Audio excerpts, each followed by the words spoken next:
নমস্কার। The story teller চ্যানেলে আজকের গল্প বিভূতিভূষণ বন্দ্যোপাধ্যায় রচিত রাজপুত্র।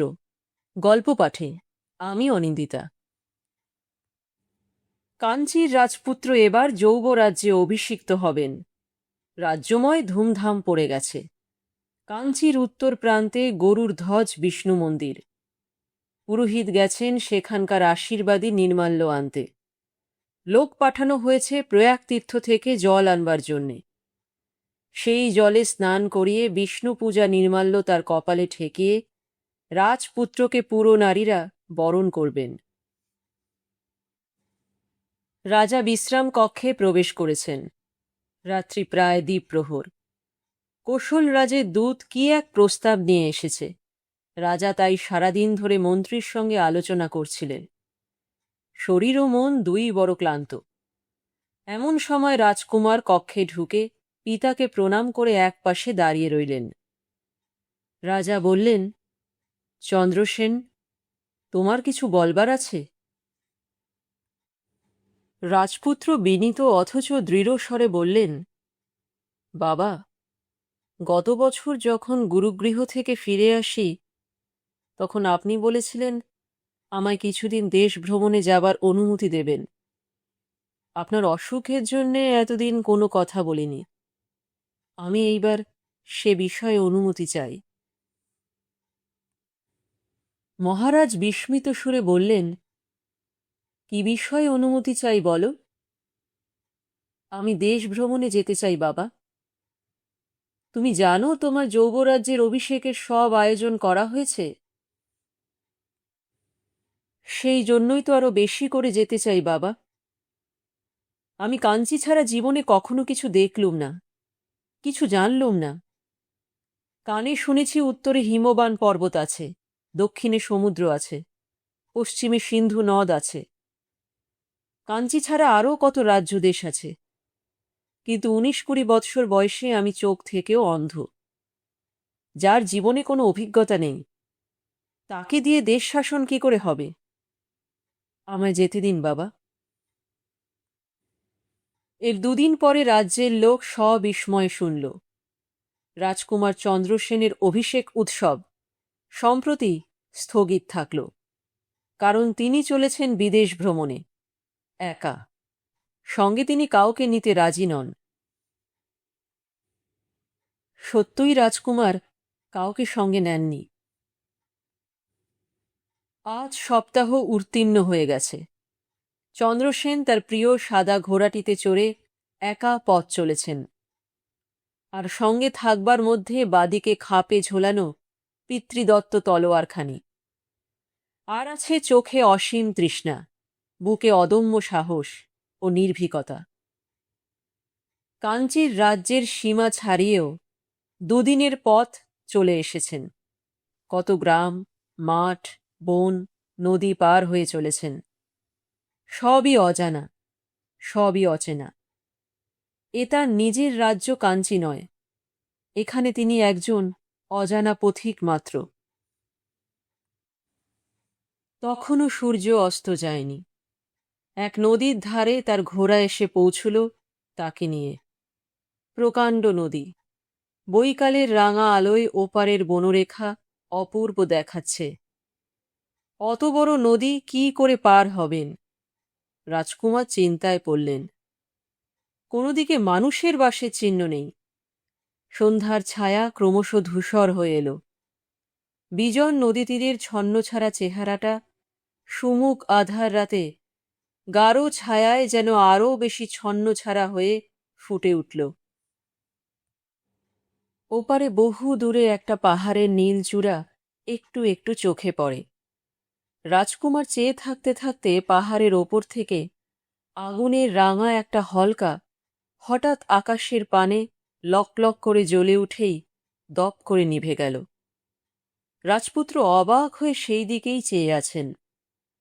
এমন সময় একটা প্রকাণ্ড বাজপক্ষী সন্ধ্যার আকাশে ডানা মেলে নদীর উজান দিক থেকে উড়ে এসে তার মাথার ওপর 3-4 বার চক্রাকারে ঘুরে আবার কোন দিকে অদৃশ্য হল।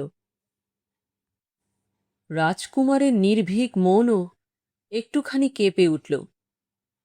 তিনি জানতেন তাদের বংশে কারুর মৃত্যুর পূর্বে তার মাথার ওপর গৃধ্র জাতীয় পাখি 3 বার ওড়ে। কেউ কেউ বলেছেন, বিশেষ করে শাকুন শাস্ত্রবিদ কোনো গণৎকার সেবার বলেছিলেন যে এই গৃধ্র তাদের পূর্বপুরুষের হাতে অন্যায়ভাবে অবিচারে নিহত কোনো শত্রুর আত্মা। বহুকাল ধরে সে পৈশাচিক উল্লাসের সঙ্গে জানিয়ে দিয়ে যায় নিজ শত্রুর বংশধরের মৃত্যুর পূর্বাভাস। কোথা থেকে আসে, কোথায় আবার উড়ে চলে যায়, কেউ বলতে পারে না।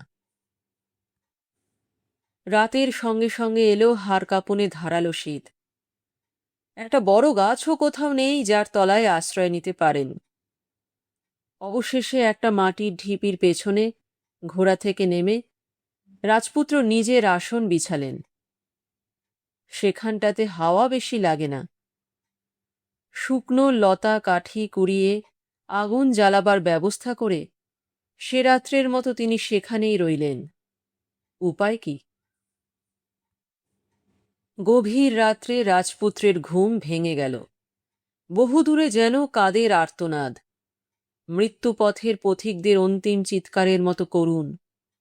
রাজপুত্র নিজের অলক্ষিতে একবার শিউরে উঠলেন। শয্যার পাশের আগুন নিবে গিয়েছে। উঠে ভালো করে আগুন জ্বালালেন। সারা রাত্রির মধ্যে ঘুম আর এলো না কিন্তু। ভোরের দিকে একটা ডিঙি পাওয়া গেল। তাতে পার হয়ে রাজকুমার ওপারে গিয়ে উঠলেন। ডিঙির মাঝি আতপাগল এবং বোধহয় কানে আদৌ শুনতে পায় না। রাজকুমারের প্রশ্নের কোনো উত্তর সে দিতে পারল না। প্রথমে একটা মরুভূমির মতো মাঠ, ঘাস, খড়, গাছপালা কিছুই নেই। কটা রঙের বালির পাহাড় এখানে ওখানে। অনেক দূর গিয়ে একটা জনপদ, কিন্তু কেমন একটা নিরানন্দ ভাব চারিদিকে। পথ দিয়ে পথিক চলে না, দোকান পসারে খদ্দের নেই, নদীর ঘাটে স্নানার্থীর দল নেই, মাঠে চাষারা চাষ করে না। যেন কেমন একটা বিষাদ ও অমঙ্গলের ছায়া চারিদিকে। রাজকুমার ক্ষুধা ও তৃষ্ণায় বড় কাতর হয়েছিলেন। নিকটেই একটি গৃহস্থের বাড়ি। সেখানে গিয়ে আশ্রয় চাইতেই তারা খুব যত্নের সঙ্গে আশ্রয় দিল। অনেকদিন পরে রাজকুমার ভালো খাবার খেলেন, ভালো বিছানায় বিশ্রাম করতে পেলেন। মানুষের সঙ্গ অনেক দিন পরে বড় প্রিয় মনে হল। কয়েকদিন সেখানে রয়ে গেলেন তিনি। গৃহস্থের একটি ছোট মেয়ে ও একটি ছোট ছেলের সঙ্গে রাজকুমারের বড় ভাব হল। তারা তাকে ফুল তুলে মালা গেঁথে দেয়, দুপুরে তার কাছে বসে গল্প শোনে। তাদের শত আবদার প্রতিদিন তাকে সহ্য করতে হয়। ছোট ছেলেটির উপদ্রবের তো আর অন্ত নেই। অল্পদিনের মধ্যে রাজকুমার সে বাড়ির সবারই তো বটেই, গ্রামেরও সকল লোকের প্রীতি ও শ্রদ্ধার পাত্র হয়ে উঠলেন।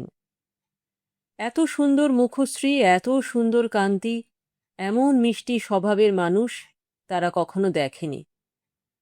রাজকুমারের আসল পরিচয় কেউ জানেনি।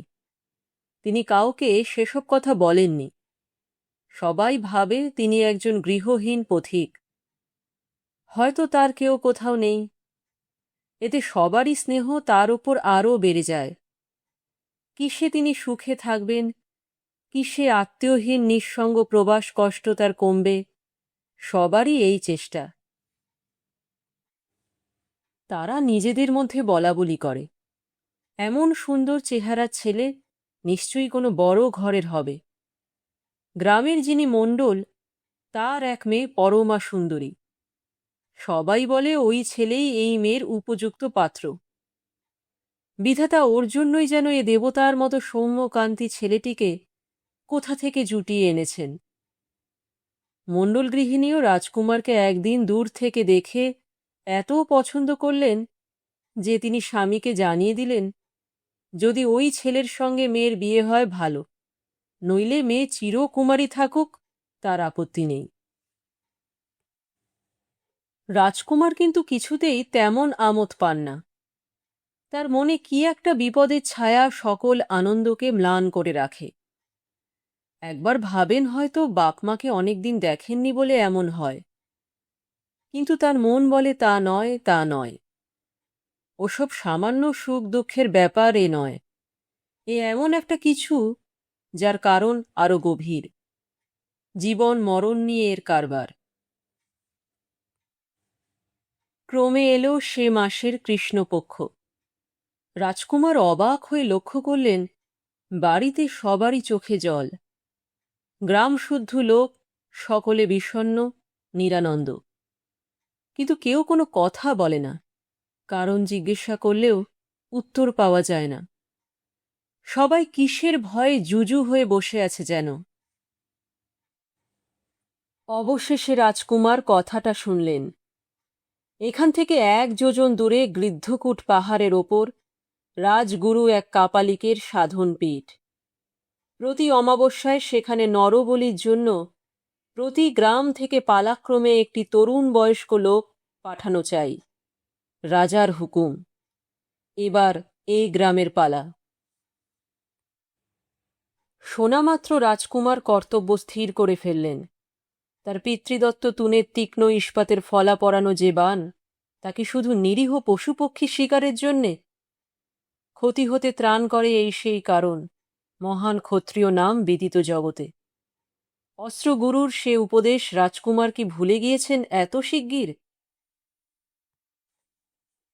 অমাবস্যার দিন মণ্ডলের বাড়িতে পাশার সাহায্যে নির্ধারিত হবে এবার কে গ্রাম থেকে যাবে। রাজকুমার একথা শুনলেন। অমাবস্যার পূর্বদিন গভীর রাত্রের অন্ধকারে তিনি চুপি চুপি শয্যা ত্যাগ করে কোথায় চলে গেলেন কেউ জানে না। সকালে উঠে তাকে আর কেউ দেখতে পেল না। মণ্ডলের বাড়িতে পাশার মজলিসে যার নাম উঠল, সে এক গৃহস্থের একমাত্র পুত্র। সবাই চোখের জলে ভেসে তাকে বিদায় দিল। তার বৃদ্ধ পিতা ছেলেকে সঙ্গে নিয়ে চলল কাপালিকের কাছে, যদি হাতে পায়ে ধরে ছেলেকে ছাড়িয়ে আনতে পারে এই দুরাশায়। গৃদ্ধকূট পর্বতের পাদদেশে গিয়ে তারা যা দেখল তাতে তারা অপ্রত্যাশিত বিস্ময়ে হতভম্ব হয়ে গেল। বড় জামগাছটার তলায় 2টো মৃতদেহ। একটা তাদের গ্রামের সেই তরুণ অতিথির, আর একটি কাপালিকের। দেখে মনে হয় দুজনেই পরস্পরকে অস্ত্রাঘাত করেছে। দলে দলে স্ত্রী পুরুষ সবাই ছুটে এলো দেখতে। যে নিজের প্রাণ দিয়ে তাদের চিরকালের জন্য বিপদ মুক্ত করে গেল, রাজার ভয়ে গোপনে চোখের জলে ভেসে তার শেষ সৎকার সম্পন্ন করল। রাজকুমারের সত্যিকার পরিচয় সে দেশের লোক তখনও জানেনি।